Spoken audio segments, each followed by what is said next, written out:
¿Cuál es el problema de vivir en el rencor? Que el rencor nos intoxica. Desde cortisol nos pone en modo alerta porque no permitimos que lo negativo que ha sucedido en nuestra vida deje de afectarnos física y psicológicamente. Nuestro cuerpo escucha de todo eso que está sucediendo, te mete en modo alerta y te empiezas a enfermar.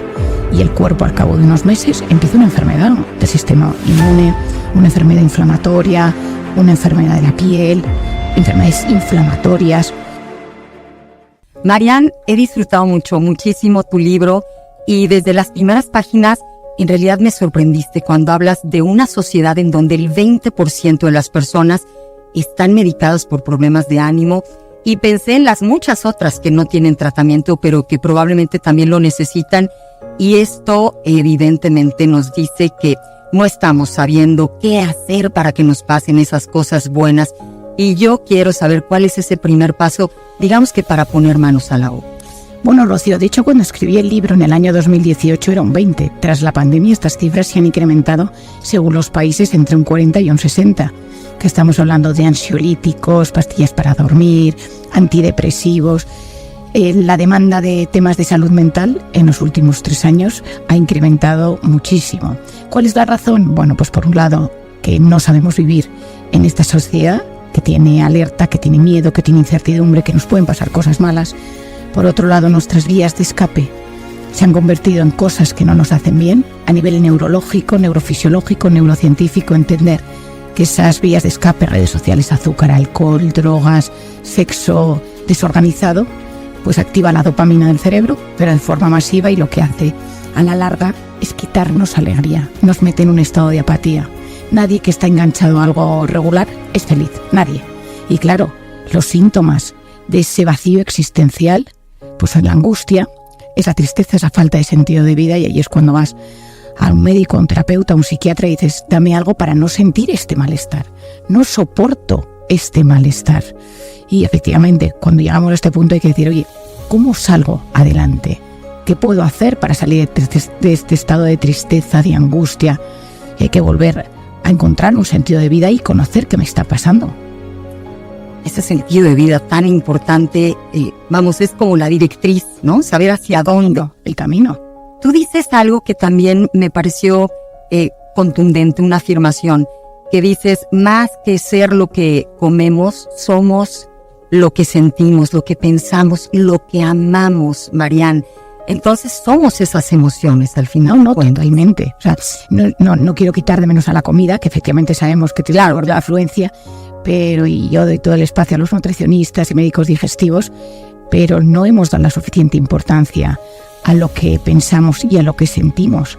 Pensamos que podemos permitir cualquier tipo de pensamiento en nuestra mente y decirnos cosas duras y tener una voz interior de culpa y tratarnos mal y sentir odio y rencor y pensamos que eso no nos influye. Hoy en día sabemos que el rencor es corrosivo, nos intoxica de cortisol, la hormona del libro, la hormona del miedo, y esa intoxicación del cortisol tiene efecto directo en mi salud y me puede enfermar. Por lo tanto, cuando nosotros pensamos mal, nuestra voz interior está desbocada, tenemos una enorme inseguridad en la vida, estamos constantemente sintiendo tristeza, angustia, miedo, ese rencor del que hablábamos, esa incapacidad de perdonar y aceptar las limitaciones de los que nos rodean. Nuestro cuerpo escucha de todo eso que está sucediendo, te mete en modo alerta y te empiezas a enfermar. Y el cuerpo al cabo de unos meses empieza una enfermedad del sistema inmune, una enfermedad inflamatoria, una enfermedad de la piel, enfermedades inflamatorias, y por eso es clave entender que lo que yo pienso y lo que yo siento está íntimamente relacionado con mi cuerpo. Mens sana in corpore sano. En el cuerpo, para que esté sano, tengo que tener una mente que también esté lo más sana posible. Y estoy segura que hoy más que nunca vivimos mucho más ocupados en la forma que en el fondo. Las redes sociales nos obligan, ¿no?, a voltear a ver al otro o a la otra, y probablemente sí estamos más ocupadas, a veces hasta en un exceso de gimnasio, en un exceso de conteo de calorías, de todo esto, con tal de vernos, pero no estamos entendiendo que toda esa tensión al final es lo que somos, ¿no? Esas emociones que tú nos estás explicando. Una cosa muy interesante, y es que estamos muy enganchados a lo superficial, y eso sucede porque La sociedad ha perdido capacidad de profundizar. Si esto lo buscamos en la base neurocientífica, esto proviene de que nuestra corteza prefrontal, que es la que nos permite pensar, planificar, mirar a largo plazo, meditar, contemplar, rezar, la tenemos anulada por la cantidad de estímulos que nos llegan. Cuanta más estimulación, menos capacidad tiene nuestro cerebro de resolver tareas complejas. Y lo único que le atrae son cosas superficiales, sensaciones, redes. Me engancho a mi cuerpo, a sentir algo dopaminérgico. Y volvemos a lo mismo, perdemos la capacidad de encontrar ese sentido de vida, perdemos la capacidad de saber lo que nos gusta, lo que nos conviene, y entramos en una rueda que nos enferma. Fíjate, lo que me estás diciendo ahorita era lo que yo quería tocar, era mi punto siguiente, ¿no? Cuánto ruido, cuánta fiesta, cuánta vida social, las redes sociales nos están distrayendo al punto que de verdad dejamos de sentirnos, buscamos formas, ¿no? Para adormecernos un poco. Y hablar de que nos pasen esas cosas buenas, Marianne, tú mencionas que tiene mucho que ver con el perdón. Tú misma dices, al final es el eje central de todas las religiones, y creo que todos tenemos algo que perdonar, o la necesidad de que nos perdonen, ¿no? Dices una frase, comprender es aliviar, y me fascinó más. Bueno, es que esa frase yo creo que significa, es como el eje, ¿no?, de la vida. Si tú te comprendes, te sientes aliviado. Si comprendes al de enfrente, te sientes aliviado porque hay empatía, porque hay compasión, porque dejas de juzgarle para ponerte en su corazón, en su mente, intentar entender por lo que está atravesando. Y perdonar es una frase que a mí me encanta, que es perdonar. Es ir al pasado y volver sano y salvo. O sea, vas a ese ex que te hizo daño, ese padre que te maltrató, a esa persona que te humilló, a esa amiga del colegio que te trató mal. Vas en ese momento, ese pensamiento, vuelves al presente y dices, bueno, pero ya pasó. Eso es perdonar. Perdonar no es traer a tu casa al que te trató mal y darle de comer, ¿no? Eso es, pero tú no tienes, a veces la gente malentiende el perdón. ¿Cuál es el problema de vivir en el rencor? Que el rencor nos intoxica. Ese cortisol nos pone en modo alerta, porque no permitimos que lo negativo que ha sucedido en nuestra vida deje de afectarnos física y psicológicamente. Siempre hay gente que nos va a hacer daño, que nos va a humillar, que no va a estar a la altura de lo que esperábamos, circunstancias, pero un corazón resentido no puede ser feliz. Es imposible que sea feliz, y por eso hay que enseñar a los niños desde pequeños que pidan perdón y que perdonen. A veces el perdón es inmediato y a veces es mediato, te pido perdón aunque no lo siento, pero sé que te tengo que decir que te pido perdón, porque necesito romper esta tensión que se ha generado entre nosotros. A veces hay que pedir perdón aunque el culpable sea el otro, porque es un tema de egos. Y la vida muchas veces, porque uno de los dos no supo ceder en un momento dado, hace que esa relación se rompa para siempre, y entre hermanos, entre primos, entre parejas, con los padres. Y yo en la consulta me dedico muchas veces a enseñarle a la gente a perdonar. Hago una terapia del perdón, de hecho, ¿no?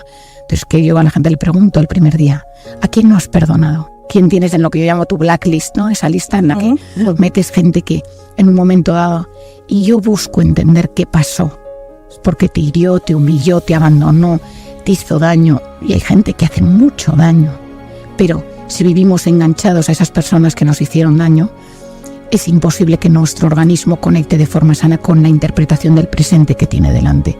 Porque siempre está teñido de ese dolor, está teñido de ese dolor de la infancia, del corazón que deja de confiar, que deja de disfrutar de la vida, porque siempre te puede volver a pasar algo malo, porque todos los hombres son malos, porque los padres, porque los colegios, porque los trabajos, los jefes. Y el cerebro, cuando está herido, interpreta de forma polarizada la realidad. Es decir, cuando tú estás herido porque el hombre al que amabas te hace daño, tú empiezas a pensar que todos los hombres hacen daño. Y entonces el cerebro se polariza. Si tu jefe, si tu empresa, si el dinero, si los impuestos, si la política, si el tema religioso, da igual. Y hay que enseñarle a la gente, aprender a darle a las cosas que nos pasan el valor que realmente tienen. Esto es una genialidad de la gestión emocional. Enseñar a nuestros hijos, a nosotros mismos, a darle a las cosas que nos suceden el valor que tienen de verdad, porque tendemos desde el dolor a maximizar eso que ha sucedido. Lo dices de una manera tan linda en el libro, cómo hacer que te pasen cosas buenas, que yo, caray, si lo vemos así, todos podríamos perdonar a todos. Porque pones el ejemplo de esta pequeñita que fue vendida, por su abuela. Esa historia es, ¿no? Brutal. Pero una niña termina entendiéndolo. Cuando se pone en los zapatos de su abuela, que pensó que era la manera de poder salir adelante, ¿no? Para sacar a sus hijas. Pero lo dices tan bonito. Si tú sabes qué llevó a tu agresor a hacer lo que te hizo y realmente lo entiendes, creo que hasta el final le debes una lana. O sea, al final dices, ay, yo te ayudo, pobrecito. O sea, estás tan lastimado, tan dolido, tan resentido, que yo te quiero ayudar a ti porque ya entendí por qué me hiciste daño. No era con esa intención. Bueno, es que de lastimarme a mí. Hay un documental espectacular que se llama The Wisdom of Trauma, que está también en castellano, en el cual un psiquiatra americano lo que hace es poner en la cárcel más peligrosa de Estados Unidos, en medio del patio, pone a todos los que más han matado, los asesinos, los violadores y tal, y los pone en una especie de círculo. Y desde una megafonía dice, un paso adelante, todos aquellos a los que nunca les quisieron de pequeños. Entonces, todos un paso adelante. Un paso adelante, todos aquellos que fueron golpeados desde pequeños. Todos un paso adelante. Un paso adelante, todos aquellos que sintieron que no le importaban nunca a nadie. Un paso adelante. Un paso adelante aquellos que sintieron que meterse en ese mundo oscuro era la única manera de pertenecer a un grupo. Y entonces hay un momento en la escena de la documental que es brutal, que están todos pegados, todos, y entonces el psiquiatra lo que explica es, él no dice comprender es aliviar, pero lo que yo transmito es, cuando tú te metes, yo de una época de mi vida que iba mucho a la cárcel, y entonces me interesaba saber qué demonios pasaban en el cerebro de un asesino, de un terrorista, y yo me acuerdo un día en una cárcel de máxima seguridad que fui un poco a investigar este tema, iba con una persona a mi lado, y hablando con 3 o 4, claro, sales y dices, es que esta persona lo que necesita es que alguien le trate, es que esta persona viene herida, es que esta persona nadie le ayudó, esta persona sufrió muchísimo en un momento dado, y en esa herida se activan conductas completamente destructivas. Cuando tú entiendes, porque ese drogadicto, yo en consulta muchas veces, pienso en la semana pasada, una familia que traía al hijo que está en las drogas, y entonces, bueno, pues se ha metido, y entonces ha empezado a robar dinero y tal. Los padres le han castigado desde la rabia, desde el odio, desde la frustración. Entonces el chico se siente y me empieza a contar que tuvo un abuso sexual en la infancia, que él nunca se lo pudo contar a nadie porque es de un hermano del papá. Y entonces, claro, que él nunca se ha gustado a sí mismo, que se empezó a tatuar por intentar buscar que su cuerpo fuera de otra manera, por haber sido agredido. Bueno, una historia. Entonces, claro, mi siguiente finalidad es cómo explico esto a los padres para que los padres cambien la manera de tratar a ese joven. Esto es precioso, cuando tú en consulta, terapia de pareja, terapia de familia, tú a uno de los dos lados le dices, tienes que ver de otra manera a la persona que tienes delante. Porque me parece una frase que me fascina que dice, saber amar es saber mirar. Todo depende cómo miras. Es decir, tú puedes mirar desde el corazón o puedes mirar desde el odio. Y yo intento enseñar que cuando miras desde el corazón pasan cosas extraordinarias en esa relación. La oxitocina famosa del segundo libro de Encuentra a tu persona vitamina, como las personas cuando se están mirando a los ojos, se activan los hemisferios derechos, se sincronizan las ondas cerebrales, se libera oxitocina. Todos sabemos que cuando estamos con alguien con quien nos sentimos a gusto, algo pasa. Pero ahora la ciencia lo ha demostrado. Y las pantallas están bien, pero nunca sustituirán una relación exactamente igual. Por supuesto. Y darnos ese tiempo para pensar y no solo reaccionar. ¿Cuántas veces los padres estamos pensando el castigo casi? ¿Qué le vamos a hacer para que entienda? En vez de tratar de entender las causas que lo llevaron quizá a actuar de la manera que... Tiene mucho que ver con la infancia, por las expectativas que tiene ese padre. Si te tiene educado en un ambiente súper estricto, yo muchas veces lo hablo con mi esposo, cuando yo tengo varios niños, y entonces pues vemos, ¿no?, las cosas que vemos en los otros padres, cómo son las relaciones padres e hijos, y muchas veces te das cuenta que los padres tienen unas expectativas puestas en sus hijos que son lo que él no consiguió. O sea, él no tuvo algo y entonces se empeña, trabaja para que ese hijo esté a la altura, pero por una cosa que tuvo el padre. Y entonces cuando tu hijo te falla en algo que ese niño puede fallar, porque todos fallamos, hay una rabia interna y ese momento tú no te sabes controlar. Yo en eso recomiendo muchísimas veces que cuando hay una relación padres, madre, hijo, hija, que uno sepa exactamente cuáles son los resortes que activan la agresividad, tú como adulto. Porque a todos nos pasa que en algún momento nuestros hijos nos sacan de quicio. No sé si en México se dice sacar de quicio. Sí, siempre, totalmente. Pues hacen algo de repente comen mal, tiran un plato al suelo, se enfadan, una pataleta, pues no voy, pues no sé cuándo, no te escuchan. Y entonces, si tú te das cuenta, ante eso, ante esa manera que ellos tienen de reaccionar, un resorte se activa dentro de ti. Y ese resorte tiene que ver cómo te han educado a ti, en lo que tú esperas que haga ese niño. Y hay una parte de ti que dice, aquí se hace lo que yo quiero. O sea, no hay un padre que en ese momento piense, voy a permitir que mi hijo haga lo que quiera, a menos de que estés ya desesperado, que entonces que haga lo que quiera. Pero el primer resorte es, aquí mando yo. Y cuando hay ese estado que se llama secuestro de la amígdala, que es donde yo me empeño en hacer las cosas como yo quiero, la empatía desaparece. Y eres incapaz de entender qué emociones están pasando por el cuerpo de tu niño. Tantos niños medicados, por ejemplo, hoy en día por problemas de atención y de hiperactividad, el ADD que dicen los americanos, TDAH en España, que yo muchas veces explico que cuando tú vienes que un niño vive con miedo, un niño no se siente querido, un niño sufre bullying, su corteza prefrontal, que es la que le ayuda a estudiar, a concentrarse, a prestar atención, está completamente desactivada. Por tanto, tú estás medicando a un niño que lo que pasa es que no se siente querido. Entonces tienes un problemón, porque le medicas para algo que no necesita. María, ¿no te parece increíble que en pleno siglo XXI no exista una materia en primaria, en secundaria, que nos ayudara a entender justamente lo más básico, si quieres, pero del mundo de la mente, de nuestras emociones, de cómo es que funcionamos? Porque nos está haciendo falta justamente eso, seres más sanos, más funcionales emocionalmente hablando. Pues mira, te voy a contar lo que me sucedió hace unos años. Estaba mi hijo pequeño, tenía como 3, 4 años, y estaba yo buscando un colegio para él, para empezar todo el tema del kinder. Y entonces fui a ver varios colegios y tal. Un día fui a un cole que me habían hablado muy bien y me estaba enseñando la directora del colegio. Y entonces me dijo, bueno, pues vamos a entrar en un aula.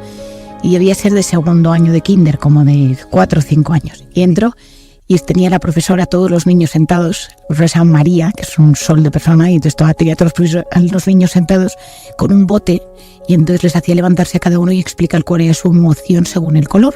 Entonces, estoy enfadado, si estoy triste, ¿y por qué estoy así? Hoy me levantaba así.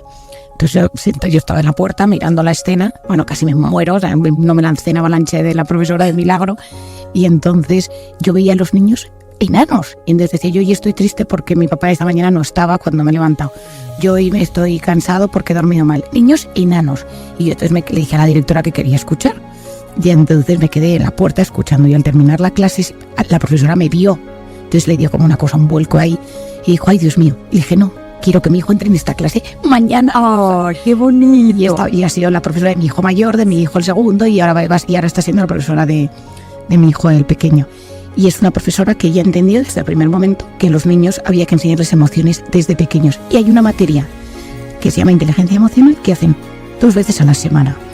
¿Qué propondría yo? Considero que lo primero es que los formadores tengan conocimientos. Entonces a los profesores yo he dado a lo largo de los últimos 10 años pues decenas o cientos de charlas en colegios a profesores, no explicarles. Tú tienes que entender que ese niño que tienes delante tiene una historia. Entonces, por ejemplo, una de las últimas que di hace unos meses fue en un colegio de un barrio muy pobre de Madrid, donde los niños vienen todos con familias muy complicadas, con historias muy duras, bueno, pues una situación muy complicada. Y entonces estaba todo el claustro de profesores, un colegio muy, muy grande. Y a partir de ahí uno de los profesores me escribe cada una vez al mes y me cuenta historias de niños que de repente en clase empiezan a funcionar mal, que no van bien, y entonces él entra hasta la cocina. ¿Qué está pasando en casa? Tus papás, o si hay papás o no hay papás. Y entonces me cuenta, ¿no?, lo que se transforma cuando él entra hasta ahí y le ayuda a desactivar lo tóxico.